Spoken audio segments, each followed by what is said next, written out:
Entry নিলাম সার্গালিয়া park in Kerala. ঢুকেই আমি তো একদম স্পিচলেস হয়ে গেছি এখানকার ভিউ দেখে।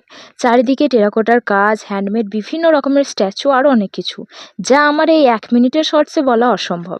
এখানে এক একটা হলে এক এক রকমের হোমমেড সামগ্রী, কোথাও শাঁখের জিনিস, কোথাও হ্যান্ডমেড ব্যাগ, কোথাও বা হচ্ছে হ্যান্ডলুমের কাজ, আবার হ্যান্ডমেড ব্যাঙ্গেলস আর হোম ডেকোর।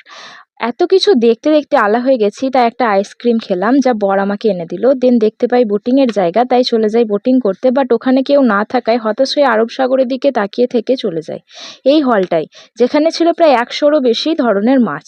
তারপর মাছেদের সঙ্গে একটু খেলে নিই। দেন ওখান থেকে বেরোনোর সময় দেখি একটি গোসাপ রোদ পোয়াচ্ছে। তারপর চলে যাই এমআর বেকারিতে, যেখানে একটু খেয়ে নিই। এই ড্রাই ফ্রুটসের আইসক্রিমটা এত বড় ছিল যে একা খেতেই পারছিলাম না, বড়ও খেলো না। তারপর রুমে ফিরে লাচ্ছা পরোটা আর চিকেন আলফাম খেয়ে আজকের ডিনার কমপ্লিট করি।